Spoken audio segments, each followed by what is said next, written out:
greetings, Abushani, from South Africa to the world. Welcome to episode 3 of our university tips, right?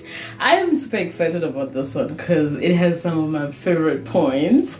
But let us tune right into this. Let us first get into the jingle. Okay, welcome guys. I'm your host Jubilee Rebombo. If you've not been to this channel before and you're like, who is this girl? Wait, I'm just here to serve content that basically is about being a kingdom ambassador. So wherever you are, whether you are a student, whether you are a business person, whether you are in corporate, whether you are, doing your own thing, wherever you are doing, whatever you're doing, wherever you're doing it, if you are interested in being a kingdom ambassador, wherever you are, representing Jesus, wherever you are, even in your family, even if you're just staying in your family, you're not working, you're not having a business, whatever, you're just with your family, being a kingdom ambassador there, that's what I'm all about, right? And we talk here about things that matter. And obviously, out of all the things that matter, we will talk about your community, we will talk about your family, we will talk about South Africa as a nation, we will even talk about global issues, international affairs. But one of the things that I want you to remember, out of all the important things that we're going to talk about, you matter, okay? That is the first thing. You matter, and your walk with God matters. And this is why we are going to be talking about being a kingdom ambassador wherever you are. Your walk with God. What do you need to prioritize as a Christian in your walk with God in this world? Being the light, being the salt in this earth. Now let us go into our tips. Tip number 1, get a mentor. So I know this is like a thing. For me, at the school that I went to, it was already in the institution for campus students to have mentors, right? So we were all assigned mentors. So already, I got a mentor automatically.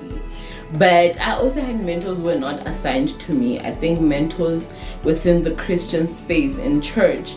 I definitely had mentors who were supporting me. What I wish I had done then was I wish I had gotten a mentor in terms of academics. Like I said in my first video, that I struggled to navigate, and it's still a journey and a half for me even to this day. I wish I had the opportunity to get a mentor who is already a psychologist, who's already doing this thing. Then, I mean, this is years after I've been studying, and I'm only getting a mentor now, someone who checks up on my progress and all of these things. But I wish I had that already before even going to first year. Get a mentor who's already where you want to be, career-wise. And then number 2, get accountability partners or a mentor in your Christian walk with God. People that can talk to you.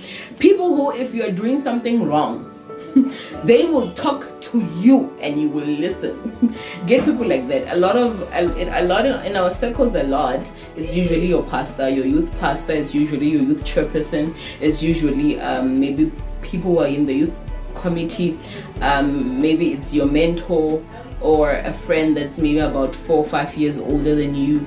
Maybe it's that married couple at church who's mentoring you. All of these things, man, just get someone who can pour into your life. I wish as well, in my first year, I wish I had gotten a mentor in terms of finances. I did not have that. I used to think I'm a savvy girl, but now, and I forgive myself for not knowing what I know now then, right? I wish I had a mentor who helped me understand my finances, because I save money, but the thing is, it was just, my mom would end up borrowing it, and it does not get returned. Things would just happen with the money that I saved. It never reflected that this girl was saving money because nothing was being done with it. I wish I had had a mentor who was like, okay, this is where you invest money, this is where you save money. Looking back, I'm like, 5 years later, if I had started saving, I would have made it, right?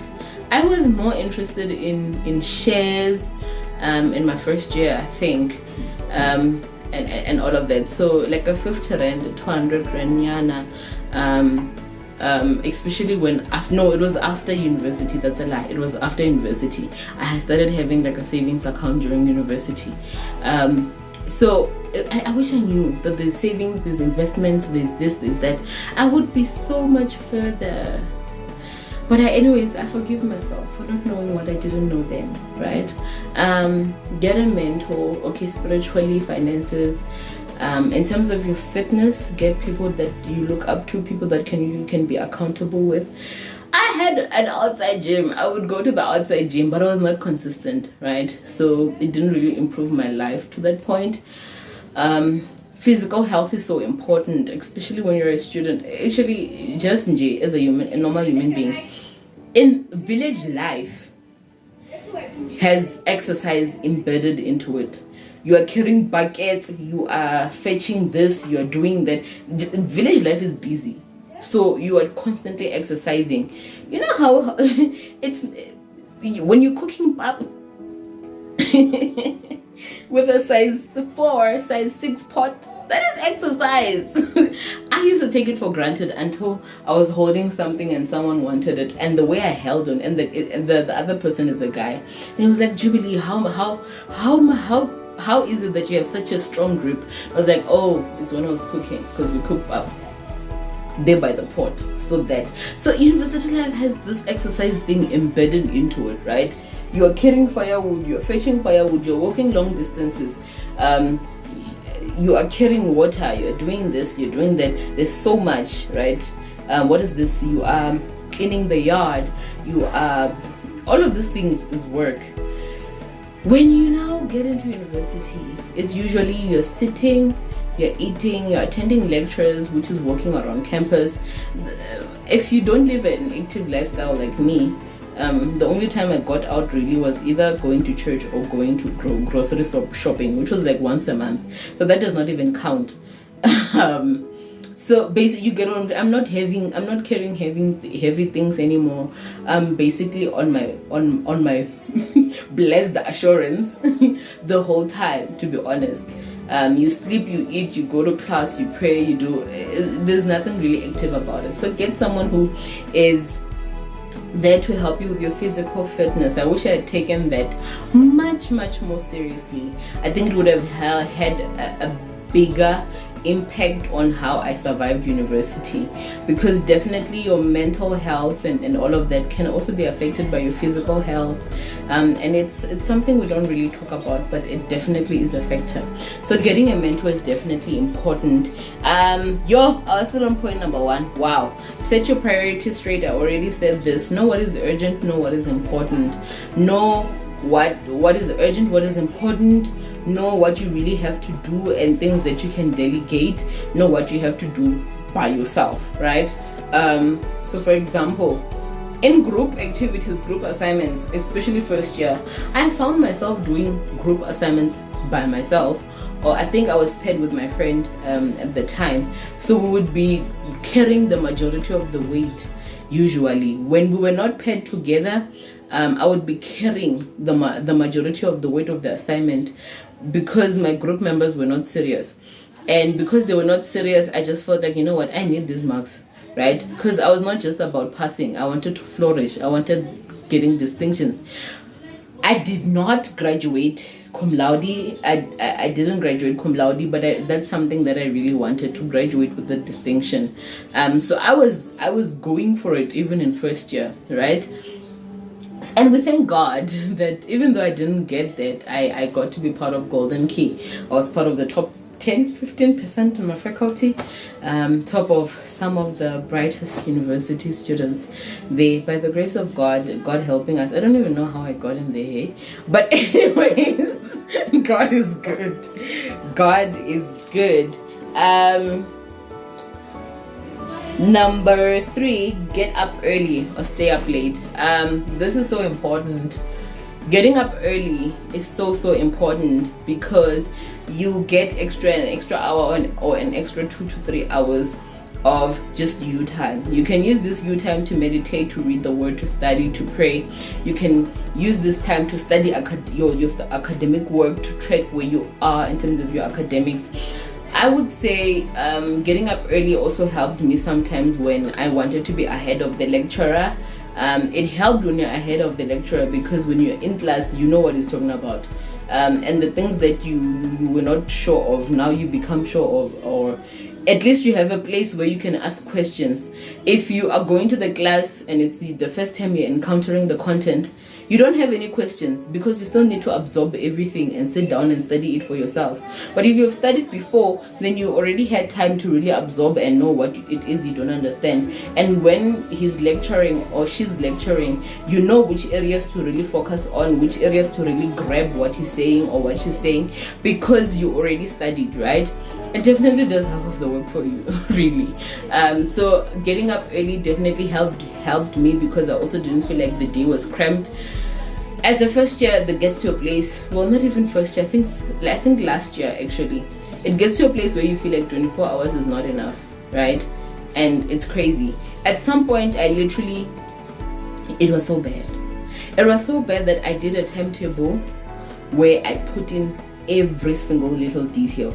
Like I put in what time I'm sleeping, what time I'm waking up, what time I'm eating, what time I'm watching TV or socializing. What my timetable had everything. I put in everything to the last year. It was even a 30-minute slot timetable because I wanted to make sure that I put in time to travel to class, time to go to class, time to listen in my lectures and all of that. I put in time to just be social, time to sleep, time to rest, time to nap, time to socialize, time for my to pay attention mostly to my Christian faith, time to pray, time to study the word, time to go to leaders meetings because hey, I was part of a lot of things.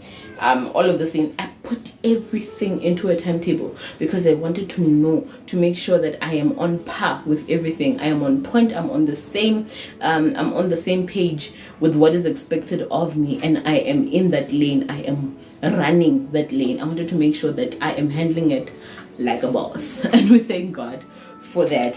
The other thing that I would like to say is try to be on campus for first year. And I know this is challenging. It's challenging because you want your independence, but can I just say, being on campus in first year helps. You don't have to worry about, okay, let me put it this way because I don't know how other systems work. In the system that I was part of, what happened was your tuition and your accommodation was sort of like a package deal, right? So when you put it into your tuition account, it paid for everything. It paid for levies, it paid for accommodation, right? So you just paid in that student account. And the thing about it is when we were paying, it was a thing of you were not paying for electricity and then water. No, you were just paying for accommodation, right? So it's a nice thing because your first year, especially with me, where most of my life I was not sharing an environment. It's quite crazy that now you're in an environment where you have to share, and now you're thinking, how do we share bills, electricity bills? People would be complaining. I had a friend who would tell me, Jubilee, my roommate is always making your dumpling, making your stew, what is this, your samp, making your muhori or muhodu, your tripe. And I'm like, those things take time to cook. And she was like, yes, my neighbor is always doing that. And at the end of the day, flatmate, and at the end of the day, they have to split bills. For someone who eats sandwiches and eggs and all of these things, it is ridiculous that they're literally splitting the bill with someone who's cooking mohodu and samp. It's ridiculous, right?